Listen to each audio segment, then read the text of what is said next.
Hey guys, we're here today with Trey McAlister, founder of RU4Children. You guys probably heard the name RU4Children quite a bit from our posts and stories. We work with RU4Children in Guatemala in the areas of nutrition, clean water, education for kids. But that's how I met Trey, but he's got a long history of working with children in other areas of the world, and one of those places is Ukraine. It's actually the place you got started. And knowing where Ukraine is on the world stage, the amount of need that exists out there, I reached out to Trey, said, hey, what are we doing as a community? How can our community of coffee drinkers help? And so here we are today. So Trey, thanks for joining us. And hey, how is RU4Children uniquely positioned to help out in Ukraine, or if you just want to talk about how you guys got started out there? Well, we started working there in 2001, 2002, and our primary goal was to work with orphans, and we didn't know exactly how that was going to happen. I wasn't getting clear advice on how that was going to happen from here, but when we went over there, we realized that the problem was much greater than anything we thought. So we started running camps and started running, Bible study groups and working with the churches, local businesses on how we could, together as a community, help break them out of that cycle of poverty and get them going. So we took a couple of trips in which people told me I was crazy. I didn't have the experience. I didn't have the knowledge. I wasn't trained. But, at the time I think I was 31, 32, 33. Okay. And I was just like, I'm just going to do it. We'll figure it out when we get there. And we did. And so we built a team, started with an orphanage called Orphanage Number 4 in Kharkiv, Ukraine, which on TV right now is, that city is flat right now currently, or it's getting there. And so we started working with kids and building a team, and it really took off. I mean, we had so many volunteers. We started with 5 original volunteers, and it blossomed into 30 or 40 people that were always there when we were there. And the thing about volunteers in a local setting is you may be gone because my family lives here, Texas, but they're always doing the work. Yeah. And, I always thought differently in the sense that a lot of the missionaries I knew and a lot of the pastors I knew that were in foreign countries, if they weren't there, nothing was happening. And I just, I asked a couple people, but, I'm not sure I got a clear answer. But I just realized that if we were going to be working there, that we needed to be working there in the times that we weren't there. Right. And so Ukraine started there and grew into, I don't know, I think there were 15 or 20 orphanages we were working with by the end of it all. So you started with Orphanage Number 4. How many kids were in that? I think, what we did is we took a class out of that orphanage. Okay. So, I'm of the belief that you start with where you can win. You don't try to take on the whole orphanage and then just get hammered. Because the older kids react such small contributions. That win small battles and move toward the war. Okay. And I come from the Marine Corps and the military, and so it's all I knew. And so Tactical. That's kind of how my mind was working on how we were going to move and advance on this. So we started with 68 kids, and it expanded because you start with that class, and they were 10, 11 years old. You started with that class, and then the class below was like, hey, what about us? Yeah. And we're like, okay. So it was kind of the power of, communication and spreading the word that it's like a good restaurant. If you manage a good restaurant and you have great customer service and great food and good lighting and atmosphere and all that stuff, people talk about it. Yeah. I'm much more prone to go to a great restaurant and spend my money when I know that my friends have gone there and are like, this is fantastic. Yeah, it's the power of the referral. And what's they call social currency. Yeah. And so I felt it was kind of the same. If we could work with this one class and really start showing improvement in their attitude and their facilities and quality of life, then it would start to spread. And that's exactly what happened. And I remember a story, if I can shoot forward. A couple years later, we started getting calls, the people that I had on the ground there, we started getting calls from other orphanages saying, hey, yeah, we'd like you to work with us. Yeah. And then when you're invited, you get to walk in with a little more ability to dictate how you're going to do ministry, how you're going to help, how you can help. Because they've heard from someone else that they trust or envy or whatever. A little more freedom to operate. When we first walked into number 4, we were on eggshells. Oh, I bet. Yeah. Because there was a question that I had, was like, how were you received in the beginning? How do the kids interact with you guys? Well, they're former communists. Yeah. They don't trust anybody.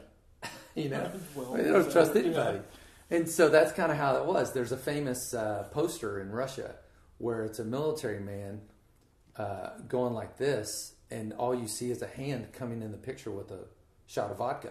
Okay. And it says "Niet," which means no thank you. Yeah. And you know, that was one of those communist things where they wanted to represent that the military didn't drink and that they were the proper people and the best people and all stuff.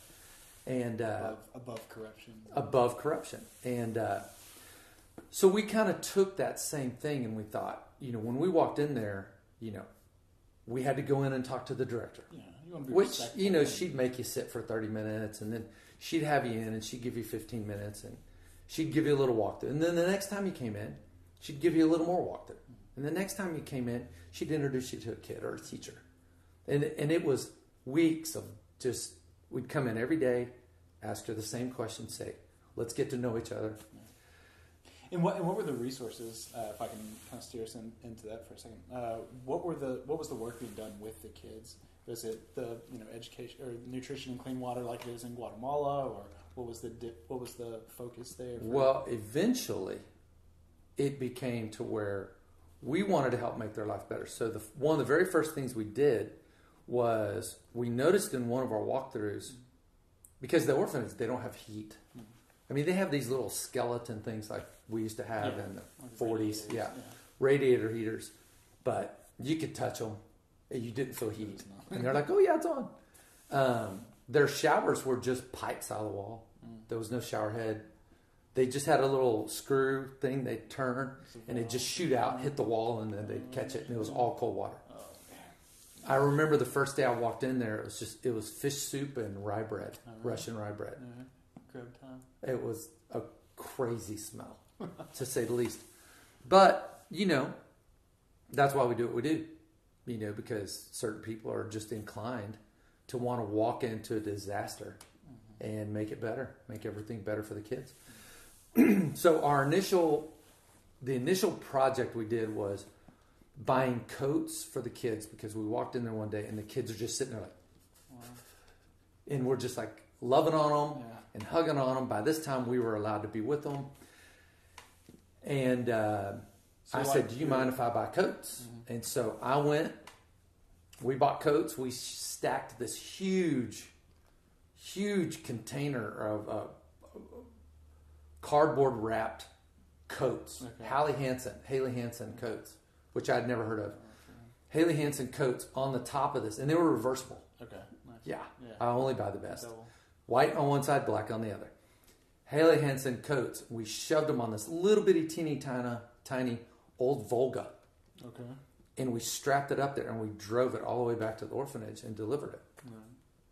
And gave all the kids coats. They all looked the same. But so it's like assessing the needs as they truly were, not coming in with an agenda to say, hey, we're trying, we're looking at doing this, does it fit or not, but looking and individualizing how you could approach helping these kids. Yeah, I think in ministry in the nonprofit world, we come in with our agenda. A church will raise money to start a church. And then they'll call a missionary like myself and say, hey, we want to start a church. When it has nothing to do with what we want to do. It has nothing to do with what God's directing us to do. You know, if I'm an orphan guy or a kids and women and kids guy, and you call me to start a church, now I'm of you have the contacts. Yeah, I have the contacts and the experience to where I'm just like, no thanks, but I'll put you in touch with somebody who does like doing that. Mm-hmm. But back then, we wanted to teach the kids about Christ. We wanted to educate them, because what were we up against? We were up against statistics. Okay. And the statistics at that time, if I remember correctly, were 60% of these kids would die within 2 years of leaving the orphanage. 60% of the kids would die within 2 years of leaving the orphanage. Yeah.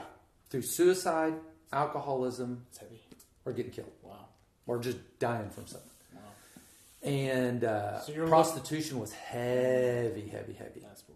The number of times that I walked in and there were some Adidas pantsuit wearing people in the thing, and I had to confront them and tell them to get out of my orphanage. Wow. Is amazing, because the Ukrainians thought I was crazy. They were recruiting. Wow. They were recruiting the upper level girls and boys.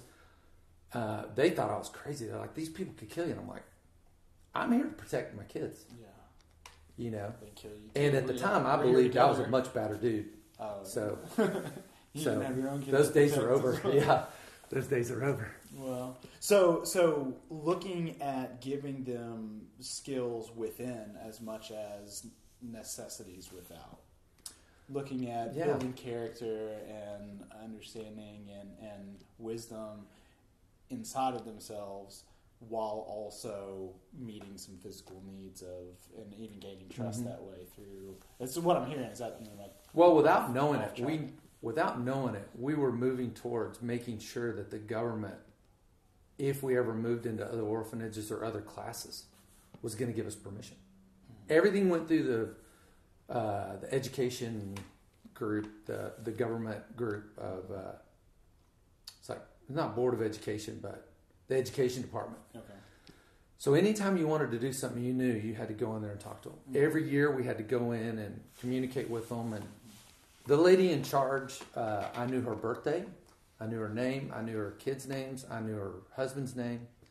And when her birthday came or International Women's Day, I always took her flowers. Yeah. And she became a great contact for me, obviously, and let me do all kinds of stuff.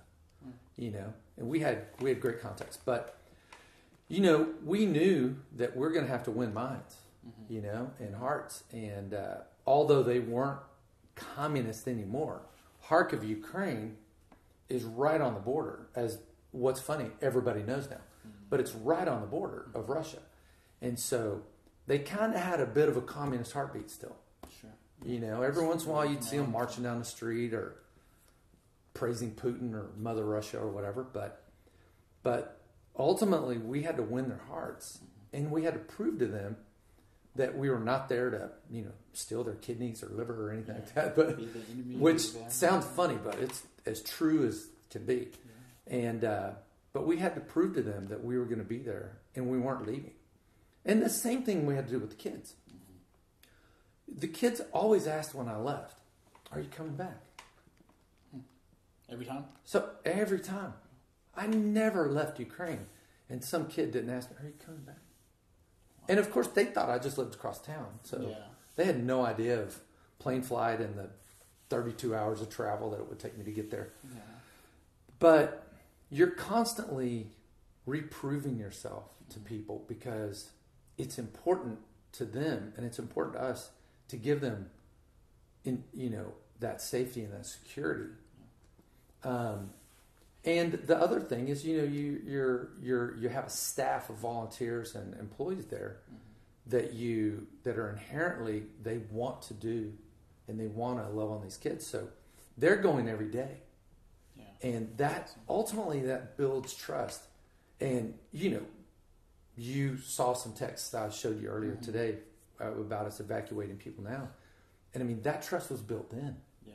Trust is not built yesterday. Right. It's not built because bombs are flying in their rooms. Yeah. It's like that. Built 20 years ago. The phrase, they say, people, and it's more, kind of geared towards conversation, but people don't care how much you know unless they know how much you care. That's right. And even in resources and like offering help, it's like, I don't know you. What do you want to help me for?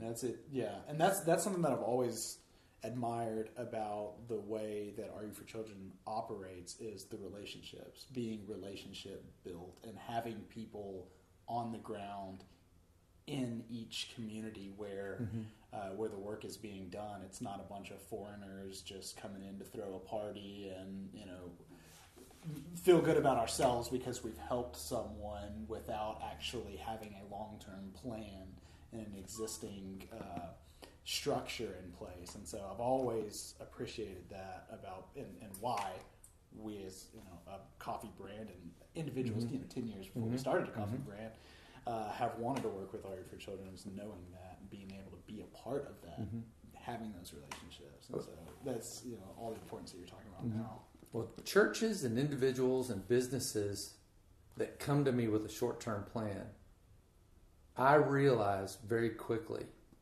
and now I'm able to say it because of where I stand in the community in that sense, but in the international community, but that's them having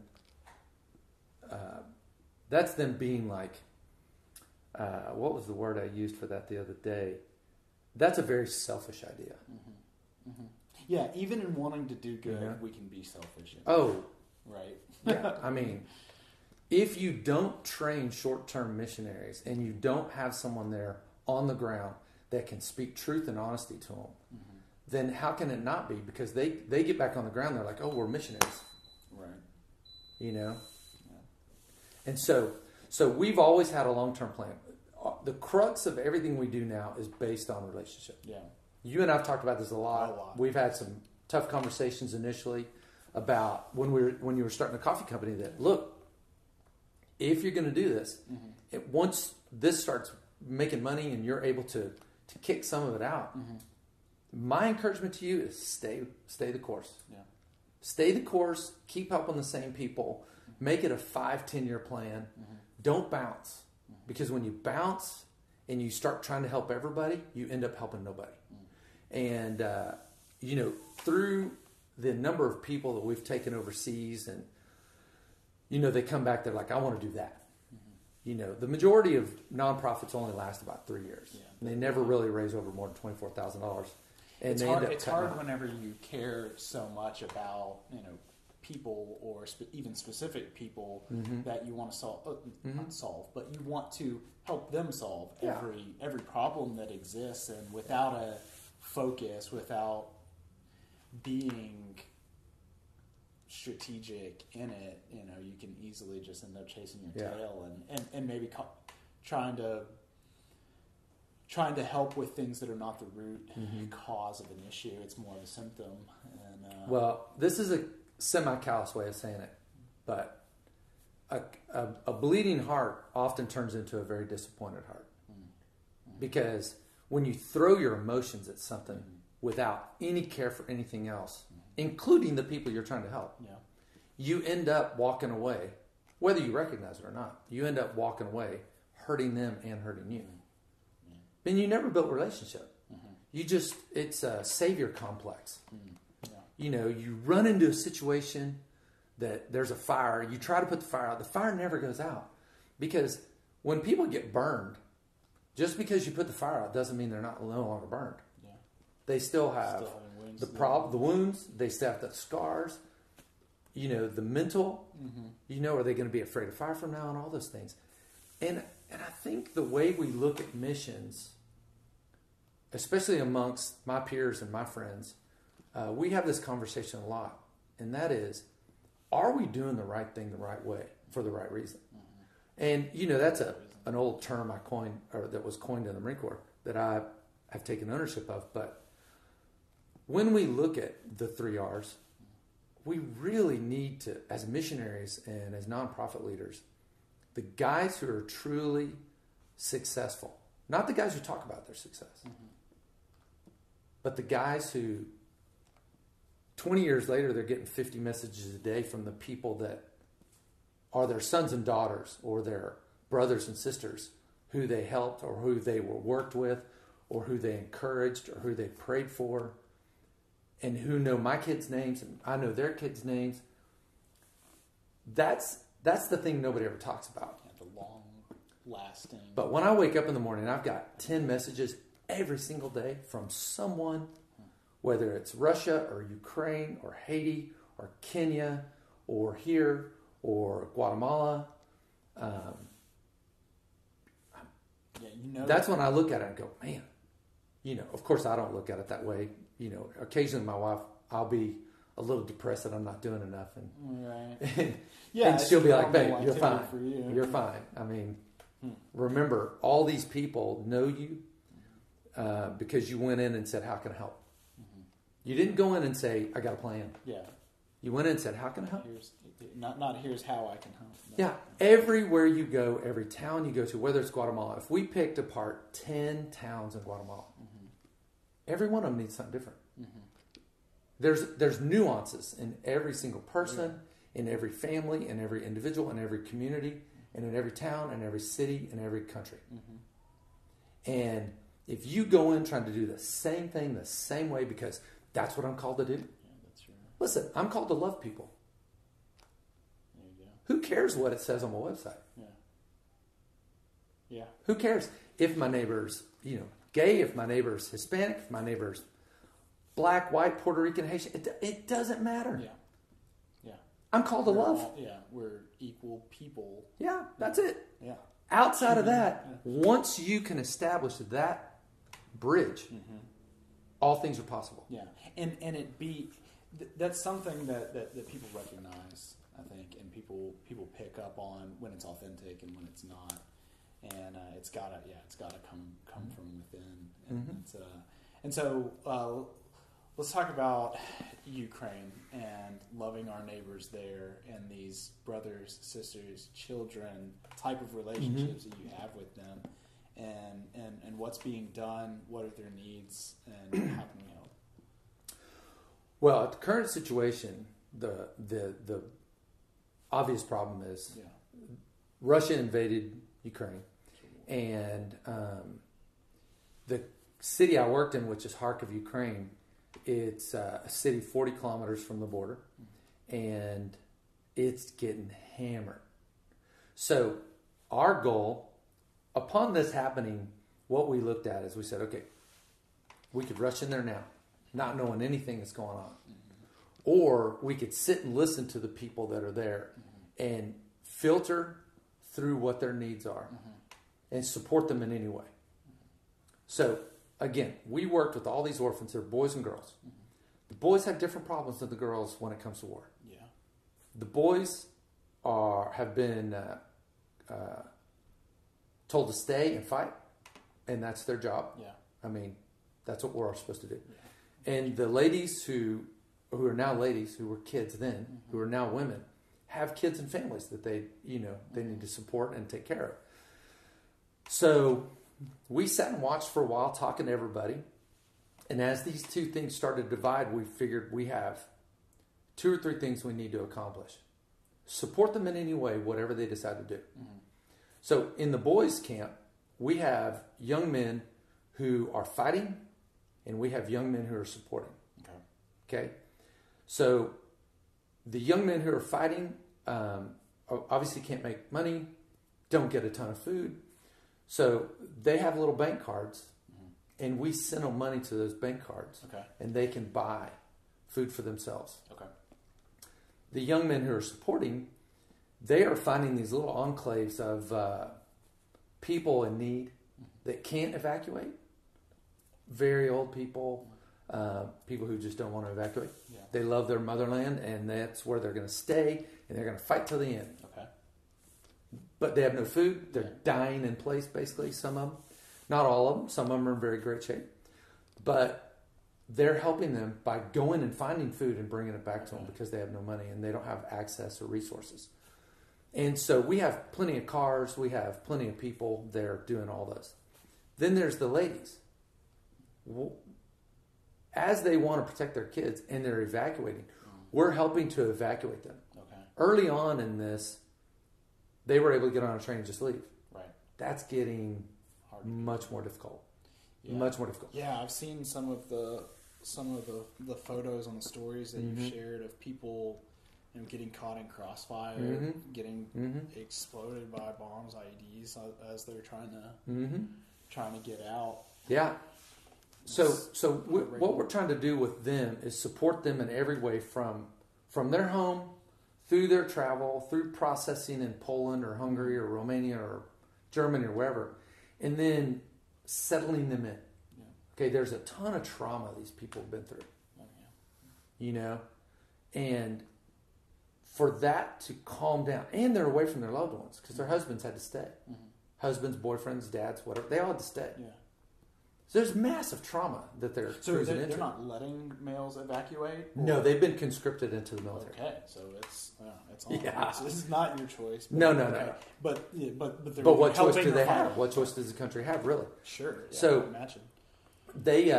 The ladies are going off away from their husband, their pastor of the home, their provider in that way, and they're going with their children. And so we have rented apartments and Airbnbs and homes and stuff like that. And then just the other day, we were contacted by someone in Poland, and he said, "Look, I have a hostel. I run a youth hostel, a hostel. So it's 20-room hostel, showers, the whole deal." And he said, "I'm willing to kick everybody out if you will fill this thing up with refugees from Ukraine." Wow. Deal. Yeah. Didn't have the money for it, but said, "Deal. Let's make it happen." I put the money out. I put the notice out to a couple friends, and boom, made it happen just like that. So we've got a couple of apartments, a former hostel, and we've got the young lady who is directing all traffic for evacuees and people on the ground. Is a young lady in California who's been a volunteer of mine for 15 years, and got moved to California through another nonprofit that she was helping, and basically got stuck in California due to COVID. Wow. So lost all of her visas except for her student visa. Okay. Oh, she's an international student? Yeah. Okay. But she's already applied for her green card and all that stuff, but it was supposed to come a couple weeks after COVID happened. So, every time she calls, she's like, "What am I supposed to do?" And they're like, "Stay in place." Okay. And so, but she is extremely gifted, an extremely gifted young woman, and an amazing person. And when I called her and I said, "Okay, how can I help you?" She's like, "I'm directing traffic, doing this, that, and the other." And I said, "Okay, I want to finance everything you're doing." She's telling people how to get on, like, go on this train, buy this ticket. Go here. When you land, call me. Okay. Go through the processing, call me. Wow. Now go to this apartment. Here's an address. Go here. She's connecting the dots while they're She's connecting all the dots, putting them in a safe place, and they are able to. Every morning I get messages on Facebook and Instagram telling me that I'm safe. We finally got to rest today. We've been here 2 days. We finally got to sleep. We slept half the day. We got to go to, one girl told me yesterday they got to go to like McDonald's. And she got to eat McDonald's, and her little boy, Danielle, he got to eat McDonald's. And we told them where they could go and get some support for refugees, and because we've been unable to connect with them through Polish banks. And he ended up coming home yesterday with a Lego set. And he's got this giant smile on his face. And he's just sitting there building this huge castle. Okay. And so it's those kind of things that make my heart happy. Yeah. Things that you would not normally we take for granted. We take for granted. In your everyday life, but in the midst of a tragedy like that, in the midst of I mean, my teenage girls, we can go in that room over there and find stuff they haven't touched in years. Because it doesn't make sense for them to go and spend their time doing that when there's so many other things to do here. But there, and praise to the Polish people. They're really stepping up. I mean, helping their neighbors, huh? Man. Yeah. Yeah, because I imagine that it could be tough for a community to get flooded by so many refugees. 2.5 million people in 3 weeks. Wow. So far. Wow. And Russia hadn't even started bombing all those cities. Yeah, they haven't touched Odessa, barely touched Lviv. Dnepropetrovsk just started getting hit the other day. I mean, there's still a lot more Ukrainians. So hopefully this thing ends pretty soon. Have most of the students that have continued the strong relationship you've been in contact with, about how many are still in Ukraine, about how many have gotten out? What's the... Yeah, I think we have about 80 okay. couples out now. Okay. Not couples, but moms and their kids. Yeah. Families. There's still a lot more. So, let's reach back into where we worked and started in Ukraine. Mm-hmm. That was just the beginning. By the time I ended up turning it all over to Ukrainians, mm-hmm. who I was training the whole time, they're all the volunteers. Yeah. By the time I ended up turning it over and then felt the Lord moving me somewhere else for a time being, they ended up working another 12 years and picking up orphanages and trade schools and colleges and universities and all that stuff. We ended up creating what's called the Destiny Center there, which was in the middle of a college town, and it's where people could come in, whoever you were, mm-hmm. to work on a computer lab, to get a hot meal, to communicate and be around others. It had all these rooms. It was this beautiful place. It had a giant room, and then it had a closet and a bathroom and a shower, and then it had a kitchen, and then it had, I think, 3 rooms along the west edge that were computer class and all that stuff. But this room was full of chairs and couches and tables and it was amazing. It was a great place. We had our own yard. We had a basketball court, laid out concrete, everything. And the train station was right there. So you just walked through the back fence and boop, hopped on a train and went anywhere in the city. Okay. And so it was an amazing, amazing place. And just saw tons of people come through that. Yeah. Tons of people. And that's not I helped start it, but that's not my legacy. That's their legacy. Yeah. That's their legacy. That's just an incredible thing. Yeah. Now to be in a place to make sure that it survives, that mm-hmm. it continues on this far, down the timeline. Yeah. It's got to be heavy on you, but at the same time, kind of energizing and. Yeah, it's there's connection in a way. There's beauty and pain in all of it. Sure. There's an incredible amount of people we still have. Mm-hmm. There's an incredible amount of people who still haven't contacted us. Yeah. We don't know where they're at. You haven't heard from them yet at all? No. Well, not every one of these kids is on Facebook. Yeah. It's a little different there. Mm-hmm. I mean, I'm always surprised when a new kid pops on social media mm-hmm. and is like, hey, remember me? Like, oh, well, it's 20 years later, 15 years later. But, that's the beauty of it. I mean, it's ever changing. Yeah. There's always a need. Our greatest need right now is not supplies or anything like that. We can buy most of that in Poland or Romania and Hungary, and even in Guatemala. I mean, even in Ukraine. Yeah. But our greatest need is to find those people who are compassionate enough and want to see the work actually get done. Yeah. You can donate to all these big guys. I'm sure they're doing great work. Yeah. I'm sure there's a lot of cool stuff there. Yeah. But we're going to physically be in there making it happen. Yeah. You're headed to Poland, next week, right? I leave for Poland on Sunday. It's Monday or Tuesday now? Okay. It's Tuesday now. And I'm headed to Poland on Sunday. And and we realized, as we're having this conversation, mm-hmm. and by the time it rolls out, there may have been many changes. Many changes. Most likely will be mm-hmm. through the process of it. So as of right now, you guys are able to get funds into Ukraine to charge those cards for the men who are and young men who are, mm-hmm. who are working as either helpers, volunteers to take care of others, mm-hmm. or are fighting and just need their supplies for the day, basically, to get onto and then to the families who are evacuating, mainly women and mm-hmm. children, mainly. Evacuating, mm-hmm. And trying to get into border countries where you guys have mm-hmm. the hostels or mm-hmm. apartments, places for them to stay already mm-hmm. set up. And how can people help out and mm-hmm. donate directly? So you can go to our site, RU4Children.org, R the letter, U the letter, 4children.org, which I'm sure will be up on the screen. And there's a donate link. Or you can write it into your Safari and just put www.ru4children.org/Ukraine. Okay. You can connect with us on our social media sites, whether it's my site, Trey McAlister on Facebook or Instagram, and or RU4Children, Facebook or Instagram. And those are the best ways to go about clicking somewhere, getting you directly to a link that you can donate to us. Okay.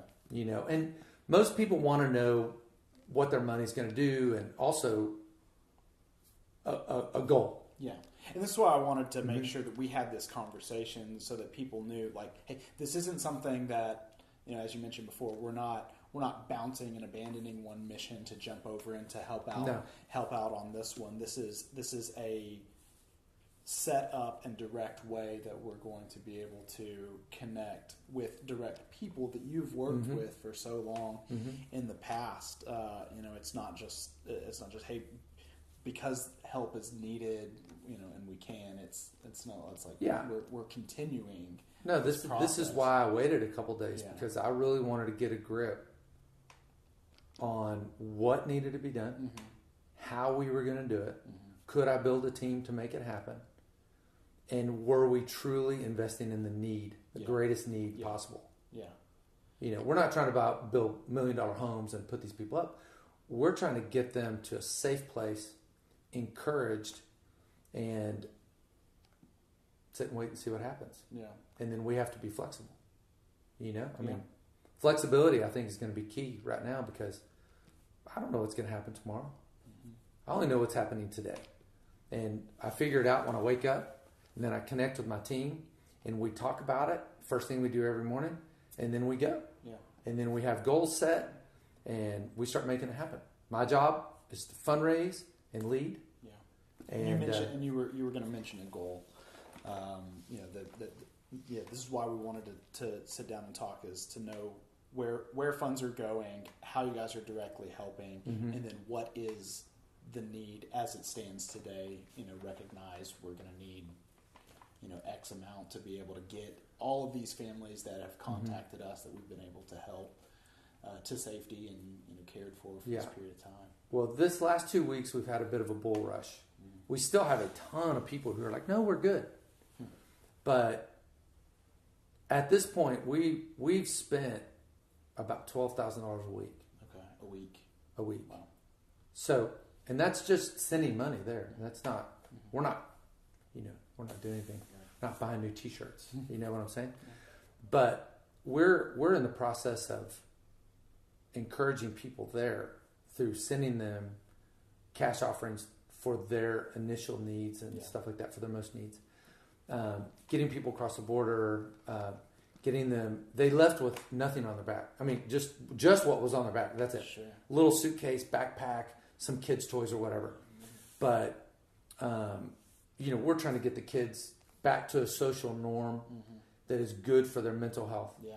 We're trying to make sure that these women are in community, obviously, and that they're sharing meals and doing this. So we need a budget for that.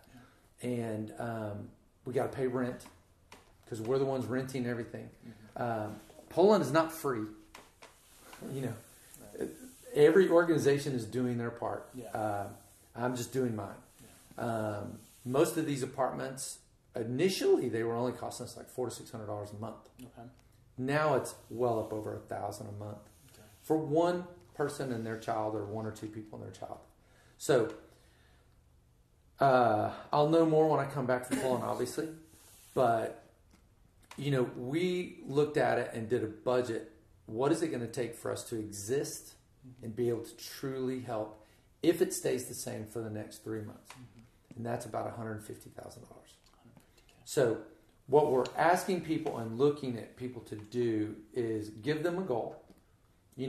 If in your mind it helps you to sponsor someone, then sponsor a boy, one of these young men, for $200 a month. Okay. Put it in the notes when you donate.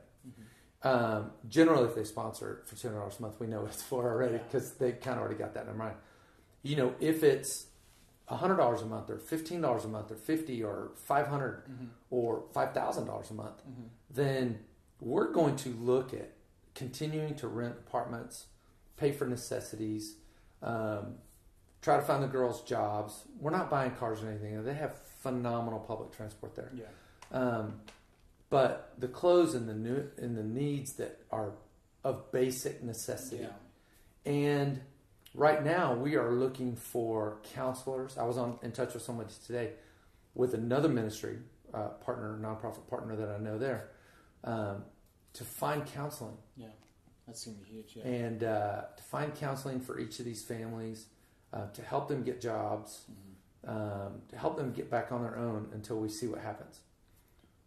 If in a perfect world this ended today, and Putin pulled back and said, "We're good, sorry, you know, you're gonna have to rebuild," then that's our next step. Yeah, that's a different. If that's the case.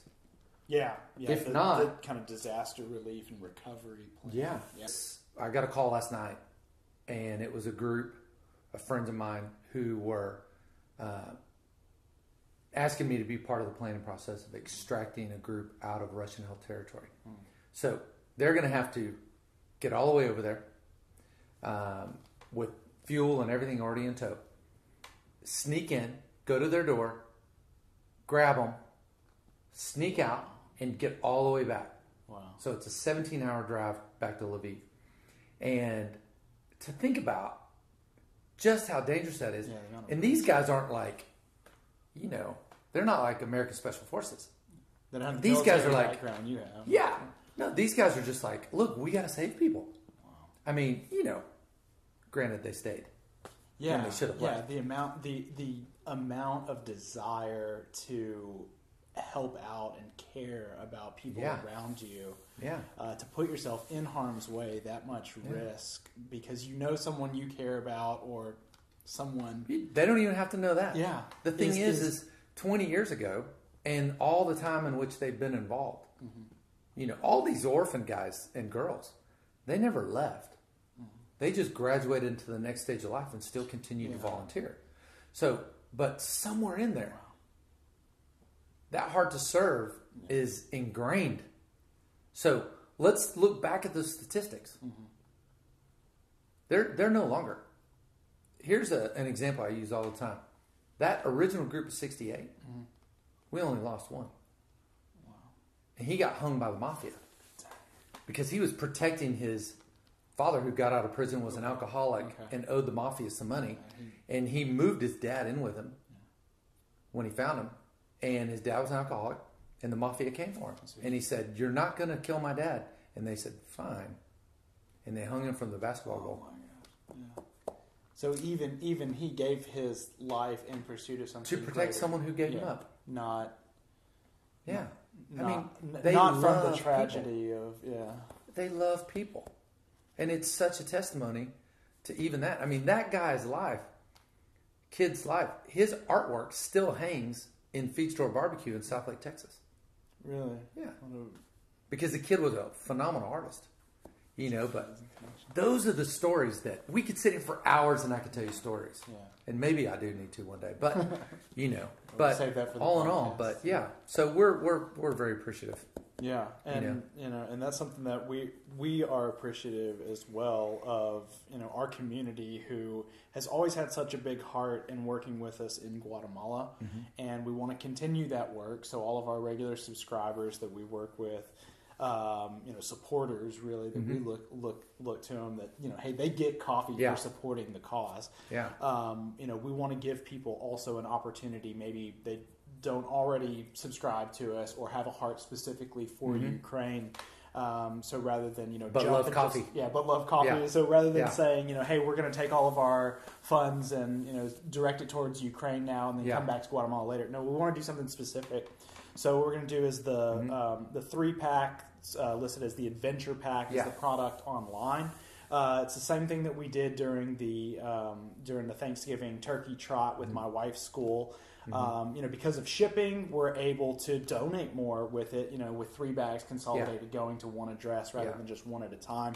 So what we can do is 18% of the purchase price for the 3-pack, the Adventure Combo Pack, is going to RU4Children to be able to help out there in Ukraine.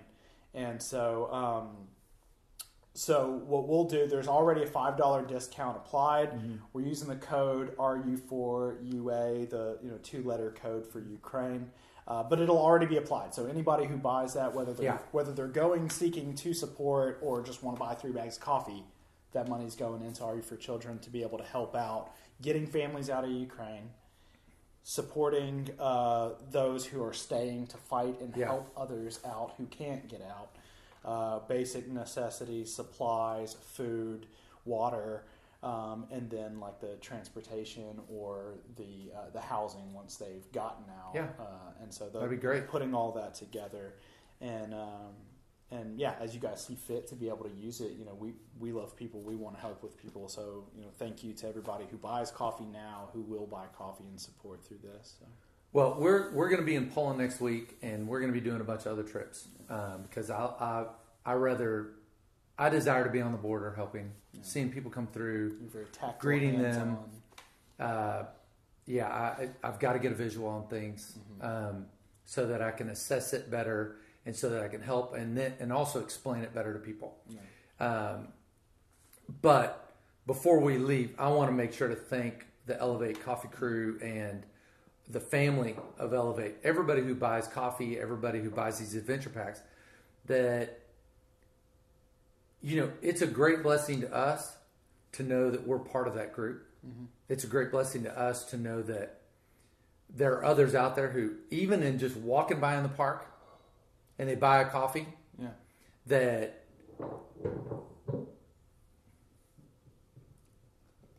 even though they're walking by in the park and they're just buying coffee, that... Catching us from had some of the pop-ups. She's hungry. Yeah, okay. Okay. Try one more time. So even though they're just walking by in the park and they're buying some coffee, even if they don't know, that they're a part of it. And to me, that investment, whether you know it or not, is an investment that will be redeemed. It's an investment that will be redeemed. And we're truly grateful for you guys, and we're truly grateful for all those that want to get involved after this point and buying Guatemalan coffee to serve and help people in Ukraine. Or people in Guatemala. What could be better? That's pretty fantastic. Yeah, we're really excited about having the opportunity to help. This is not something that that we're able to do so much with just through coffee. As it's not a huge dollar item itself, but it's something that can make a difference and people can help out in. If you guys can donate directly though and can reach further in your aid, on RU4Children.org /Ukraine, or there's a banner on the top of the page. We'll have links on our website as well. Please consider supporting. I know in the beginning of this, I was glued to the TV, but feeling helpless at the same time. It's like, how could I even do anything? And then for a time, kind of almost ignoring it because of the same reason, feeling just like, what can I do? It's overwhelming. And so, but as soon as I saw the opportunity and put the dots together and said, hey, Trey and RU4Children and their community has been in Ukraine for, or started in Ukraine 20 years ago and have these relationships. I knew there was something you guys would be doing.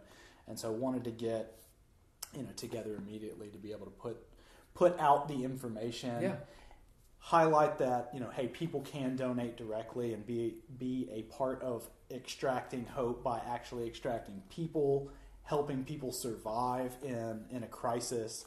And the hope that comes from that is just, like you said, pays dividends throughout. So whether you're wanting to help out through coffee and can buy a bag for the house, one for the office, one for friends and family, maybe you got some birthdays coming up, this is a way to do both. But if you want to donate directly, that is going to be even better way to help out there. Absolutely. Let's get it done. All right. Thanks for having us. Appreciate it. Thank you very much. Thanks, guys. All right. So we just finished our interview with Trey McAlister from RU4Children and talked about how they're actually extracting families out of Ukraine and how we as a collective coffee community can help out as well. To learn more about the details of how exactly they're doing it, what their roots are in Ukraine for the past 20 years, and why they're so uniquely positioned to be able to help individuals out there, whether it's the young men fighting to keep their country with supplies and resources, or their wives, women and children who are headed out to Poland and different areas to be able to get out of harm's way for the time being. So what we're going to do is every adventure pack, 3-pack of coffee on our website that gets purchased, we're going to donate 18% of the purchase price to RU4Children to help in this initiative. So there's already $5 off on the coupon. It's RU4UA, but you don't even have to put it in. It's auto-applied. So whether you're doing this because you want to help out Ukraine or you just wanted 3 bags of coffee, we're still going to be sending that support out that way. So thank you guys for everything that you do to be part of this community that extracts hope, as we're going to do this mission to extract people and save some lives out there. So thank you for all your support. Cheers.